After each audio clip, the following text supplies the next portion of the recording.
Passivation और passivity of metals. This is the next topic. Passivation का मतलब होता है इनर्टनेस, इनर्ट नेचर शो करना, पैसिव बन जाना। इसका मतलब है कि कुछ मेटल्स होते हैं जो पहले तो जब भी वो किसी एसिडिक एनवायरनमेंट में आएंगे तो पहले तो वो कोरोड होंगे, पर थोड़े टाइम के बाद वो कोरोड होना बंद कर देते हैं और कोरोजन को रजिस्ट करते हैं, रोकते हैं कोरोजन को। इट मीन्स वो पैसिव बन जाते हैं, इनर्ट बन जाते हैं, और ये जो फिनोमिनन है इसको बोलते हैं passivation. Thus passivation is the phenomenon of showing much higher corrosion resistance which is shown by some metals or alloys as compared to their position in the electrochemical series. अब पैसिवेशन क्यों show करते हैं, क्यों passive बन जाते हैं कुछ metals?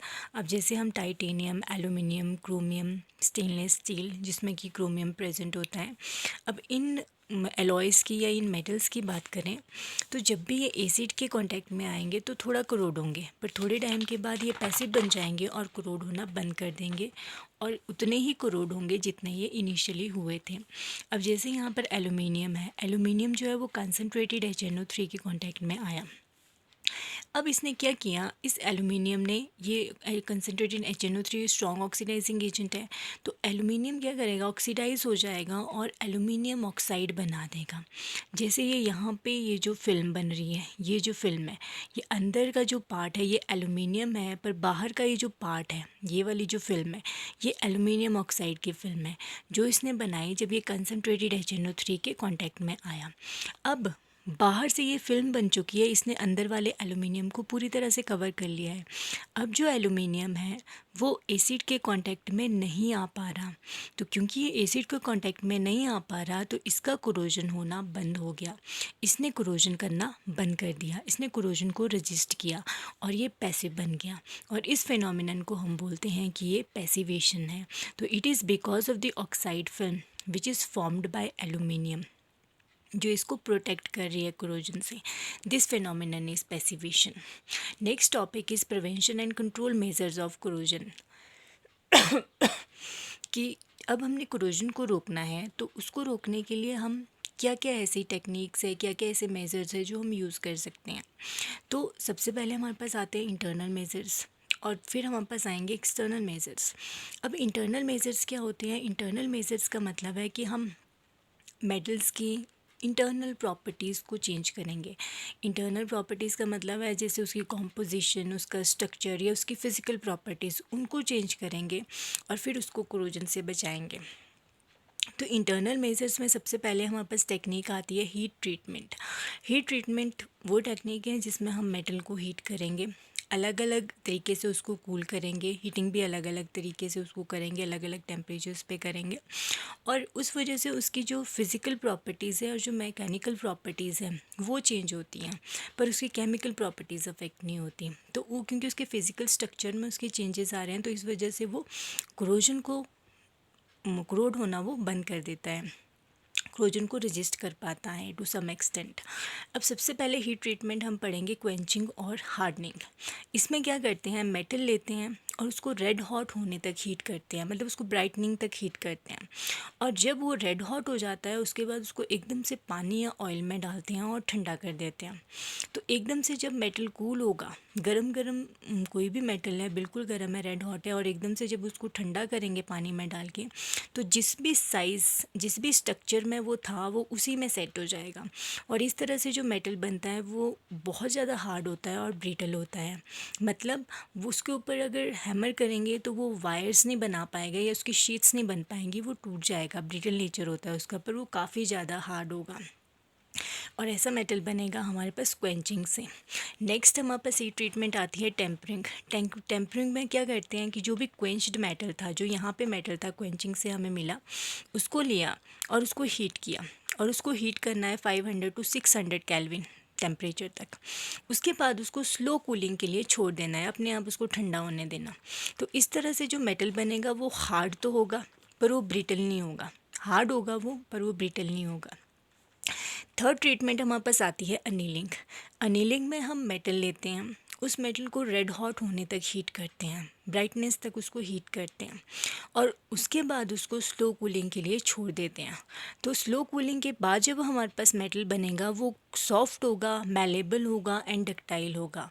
मतलब उसकी वायर्स बन सकती हैं, it can be drawn into wires and it can be beaten into sheets. तो सॉफ्ट होगा, वो मैलेबल होगा और डक्टाइल होगा। Next treatment is normalising. Normalising में उसकी हीटिंग करेंगे और हीटिंग करेंगे उसको ताकि उसके जो इंटरनल स्ट्रेस है वो थोड़ी बहुत रिमूव हो जाए, उसकी जो टफनेस है, उसके जो डक्टाइल नेचर है, डक्टिलिटी है, वो इम्प्रूव हो जाए। तो ये वाली जो टेक्निक है इसको हम नॉर्मलाइजिंग बोलते हैं। नॉर्मल हीटिंग करेंगे उसकी ताकि उसके अंदर के जो डिफेक्ट्स है वो रिमूव हो जाए। अब ये तो थी हीट ट्रीटमेंट, इंटरनल मेजर जो कोरोजन से बचाने के लिए, कोरोजन प्रिवेंटिव मेजर था जो हमने यूज़ किया मेटल को कोरोजन से बचाने के लिए। अब सेकंड इंटरनल मेजर हमारे पास आता है प्योरिफिकेशन ऑफ मेटल्स। मेटल्स जितने ज़्यादा प्योर होंगे उतना उनमें कम कोरोजन होगा, और अगर कोई मेटल इम्प्योर है तो उसमें कोरोजन होने के चांसेस ज़्यादा होते हैं। तो प्योरिफिकेशन जो होगी मेटल की वो बहुत ज़रूरी है। नेक्स्ट हमारे पास आता है एलॉइंग ऑफ मेटल्स। अब एलॉय जब बनता है, एलॉय का मतलब है कि जब भी हम मेटल को मेटल के साथ या मेटल को नॉन मेटल के साथ मिक्स करते हैं तो जो होमोजीनियस मिक्सचर हमारे पास बनता है उसको एलॉय बोलते हैं। तो अगर हमारे पास कोई मेटल है जो क्रोड हो रहा है, जो ख़राब हो रहा है, उसको अगर हम जैसे गोल्ड हो गया, प्लैटिनम हो गया, सिल्वर हो गया, ये कुछ नोबल मेटल्स हैं, कम रिएक्टिव हैं, तो इनके साथ अगर हम एलॉय बनाएंगे अपने उस मेटल का जो क्रोड हो रहा है तो उसके कोरोजन होने के चांसेस कम हो जाएंगे, क्योंकि जो एलॉय बनेगा गोल्ड या प्लैटिनम के साथ उसको मिक्स करने के बाद तो वो एलॉय कम रिएक्टिव होगा। मेटल की जो रिएक्टिविटी है वो कम हो जाएगी एलॉय बनने के बाद, जिस वजह से उसमें कोरोजन होने के चांसेस भी कम हो जाएंगे। और सेकंड पॉसिबिलिटी है कि हम मेटल को जैसे क्रोमियम हो गया, एलुमिनियम हो गया या निकल हो गया, ऐसे मेटल के साथ उसका एलॉय बनाएं। तो ऐसे मेटल्स क्या करते हैं, ये अपने बाहर ऑक्साइड फिल्म बना लेते हैं और वो जो ऑक्साइड फिल्म बनती है वो प्रोटेक्टिव फिल्म बनती है। तो अंदर वाला जो मेटल है या अंदर वाला जो एलॉय है उसको वो कोरोड होने से बचाती है। जैसे स्टेनलेस स्टील हो गया, स्टेनलेस स्टील का मतलब ऐसी स्टील जिसमें स्टेन्स नहीं लगते हैं, स्टेनलेस, इसीलिए उसको स्टेनलेस स्टील बोलते हैं। तो जब इसमें जैसे क्रोमियम ऐड किया जाता है तो ये क्रोमियम क्या करता है कि जब भी कोई स्टील है वो एसिड के कांटेक्ट में आएगी तो क्रोमियम ऑक्साइड फिल्म बना देगा स्टील के बाहर। तो ये जो ऑक्साइड फिल्म है ये इस स्टील को प्रोटेक्ट करेगी कोरोजन से और इसको ख़राब नहीं होने देगी। ये सारे इंटरनल मेजर्स थे। अब नेक्स्ट हमारे पास आता है एक्सटर्नल मेजर्स। एक्सटर्नल मेजर्स का मतलब है कि जब हम इंटरनल उसकी प्रॉपर्टीज़ को नहीं चेंज करेंगे, उसको बाहर से कवर करेंगे, या तो हम उसको पेंट कर देंगे या उसमें कोटिंग चढ़ा देंगे, मेटल्स की कोटिंग चढ़ाएंगे या फिर नॉन मेटल्स की कोटिंग चढ़ाएंगे, या एक्सटर्नल एनवायरनमेंट हो गया जैसे टेम्परेचर, पीएच, ह्यूमिडिटी, ये सब जो एक्सटर्नल एनवायरनमेंट है इसको हम चेंज करेंगे, या फिर इनहिबिटर्स यूज़ करेंगे कोरोजन से बचाने के लिए मेटल को। तो ये जो सारे के सारे मेजर्स हैं ये एक्सटर्नल मेजर्स हैं। तो सबसे पहले एक्सटर्नल मेजर जो हम पढ़ने वाले हैं that is protective coatings. Protective coatings का मतलब है हम कोटिंग चढ़ाएंगे अपने मेटल के ऊपर जो कि कोरोड हो रहा है। अब कोटिंग्स दो टाइप की हो सकती हैं, एक हो सकती है मेटालिक कोटिंग जो हम अभी पढ़ेंगे, दूसरी नॉन मेटालिक कोटिंग्स जो हम बाद में पढ़ेंगे। मेटालिक कोटिंग्स में हम सबसे पहले पढ़ेंगे एनोडिक कोटिंग। अब जब हम कोटिंग्स पढ़ रहे हैं तो इसमें हम दो वर्ड्स यूज़ करने वाले हैं। एक है बेस मेटल। बेस मेटल का मतलब होता है एक ऐसा मेटल जिसको हमने कोरोजन से बचाना है। बेस मेटल मतलब जिस मेटल के ऊपर हमने कोटिंग करनी है, जिसको कोरोजन से बचाना है। एंड सेकंड हम वर्ड यूज़ करेंगे कोटिंग मेटल। कोटिंग मेटल का मतलब है जिस मेटल की कोटिंग चढ़ानी है अपने बेस मेटल के ऊपर। अब फर्स्ट हमारे पास आता है कोटिंग्स में एनोडिक कोटिंग। तो एनोडिक कोटिंग में हम जो भी कोटिंग मेटल यूज़ करते हैं, जिस मेटल की कोटिंग चढ़ानी होती है वो ज़्यादा एनोडिक होता है as compare to the base metal. मतलब जिस मेटल के ऊपर हमने कोटिंग चढ़ानी होती है उस मेटल से ज़्यादा एक्टिव मेटल हम लेते हैं जिसकी कोटिंग चढ़ानी होती है। तो इसका मतलब है कि हम कोटिंग के लिए एक ऐसा मेटल यूज़ कर रहे हैं which is more anodic, which is more active than the base metal. अब इसका बेनिफिट क्या है, अब जैसे यहाँ पर डायग्राम है, इसमें आयरन शीट है, आयरन शीट है और आयरन शीट के ऊपर कोटिंग लगी है जिंक की। जिंक आयरन से ज़्यादा एक्टिव मेटल है। अब जब तक ये कोटिंग पूरी तरह से मेटल सरफेस को, आयरन की सरफेस को कवर करके रखेगी, तब तक तो आयरन पूरी तरह से प्रोटेक्टेड है। क्योंकि ज़्यादा एक्टिव है, तो जिंक हमारे पास एनोड बन गया। एनोड का मतलब है कि जिंक की ऑक्सीडेशन होगी, जिंक इलेक्ट्रॉन लूज़ करेगा, और आयरन जो है वो कैथोड बनेगा और आयरन बच जाएगा कोरोजन से।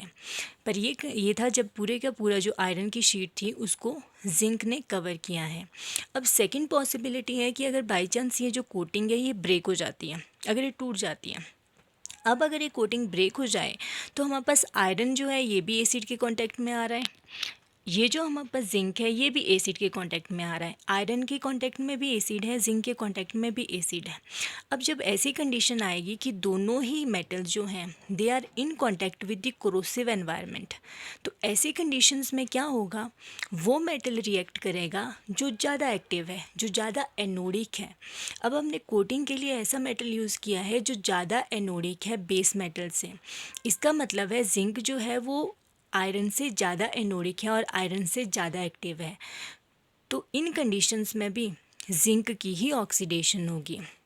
नो डाउट आयरन भी एसिड के कांटेक्ट में है, पर क्योंकि आयरन जिंक से कम एक्टिव है, कम रिएक्टिव है, इसीलिए आयरन जो है वो कैथोड बन जाएगा और जिंक जो है वो एनोड बन जाएगा, और फिर से जिंक की ही ऑक्सीडेशन होना शुरू होगी और आयरन हमारे पास प्रोटेक्टेड रहेगा।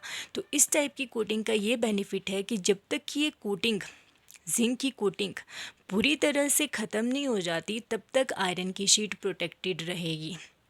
और जैसे ही जिंक की कोटिंग पूरी तरह से ख़त्म हो जाएगी, उसके बाद आयरन का कोरोजन शुरू होगा। उससे पहले आयरन कोरोड नहीं होगा। तो ये बचाती रहेगी, आयरन को अपने आप को सेक्रीफाइस करती रहेगी और आयरन को कोरोजन से बचाती रहेगी। अब ये थी एनोडिक कोटिंग जो ब्रेक हो गई, फिर भी आयरन को कोरोड होने से बचा रही है, आयरन को जंग लगने से बचा रही है। अब सेकेंड टाइप की कोटिंग हमारे पास आती है मेटालिक कोटिंग, कैथोडिक कोटिंग।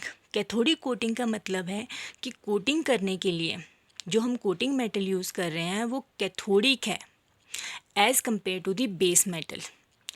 मतलब कैथोडिक का मतलब है कि जो हम कोटिंग मेटल यूज़ करेंगे वो लेस रिएक्टिव होगा बेस मेटल से। इसका मतलब है जैसे यहाँ पे डायग्राम है, आयरन शीट है, आयरन शीट के ऊपर अगर हम टिन की कोटिंग कर रहे हैं, स्टैनम की कोटिंग कर रहे हैं, तो टिन जो होता है that is less active, less reactive than iron, iron से कम रिएक्टिव है। अब जब तक ये टिन की शीट, टिन की जो कोटिंग है ये इस आयरन शीट को पूरी तरह से कवर करके रखेगी, तब तक तो टिन हमारे पास एज एनोड एक्ट करेगा और आयरन हमारे पास कैथोड एक्ट करेगा। मतलब टिन की ऑक्सीडेशन होगी और आयरन हमारे पास जो बेस मेटल है वो प्रोटेक्टेड रहेगा, उसका कोरोजन नहीं होगा। पर सेकंड पॉसिबिलिटी है, अगर ये टिन की कोटिंग टूट जाती है, ब्रेक हो जाती है, अब क्या होगा, अब आयरन भी एसिड के कांटेक्ट में है और टिन भी एसिड के कांटेक्ट में है। अब दोनों ही टिन और आयरन एसिड के कांटेक्ट में है, तो फिर से वो मेटल रिएक्ट करेगा जो ज़्यादा एक्टिव है। अब हमने कोटिंग एक ऐसे मेटल की चढ़ाई है, कोटिंग के लिए एक ऐसा मेटल यूज़ किया है जो बेस मेटल से कम एक्टिव है, कम रिएक्टिव है। मतलब टिन आयरन से कम रिएक्टिव है। इसका मतलब है अगर आयरन और टिन दोनों ही एसिड के कांटेक्ट में होंगे तो आयरन क्योंकि ज़्यादा एक्टिव है टिन से, इसीलिए आयरन की ऑक्सीडेशन होना शुरू हो जाएगी और आयरन हमारे पास एनोड बन जाएगा और टिन जो है वो कैथोड बन जाएगा। तो टिन की कोटिंग तो बिल्कुल ऐसे की ऐसी रहेगी, पर जो आयरन है जो एसिड के कांटेक्ट में है वो धीरे धीरे कोरोड होना शुरू होगा और पूरे की पूरी शीट जो है वो कोरोड हो जाएगी। तो ये ड्रॉबैक है इस कैथोडिक कोटिंग का कि जब तक ये कवर करके रखती है तब तक तो प्रोटेक्टेड रखती है आयरन को, पर जब भी ये अगर टूट जाती है बाय चांस, तो जो आयरन की शीट है, जो बेस मेटल है, वो कोरोड होना शुरू हो जाता है। पर एनोडिक कोटिंग में अगर एनोडिक कोटिंग ब्रेक भी हो जाए, फिर भी वो आयरन की शीट को, बेस मेटल को जंग लगने से, कोरोड होने से बचाती है।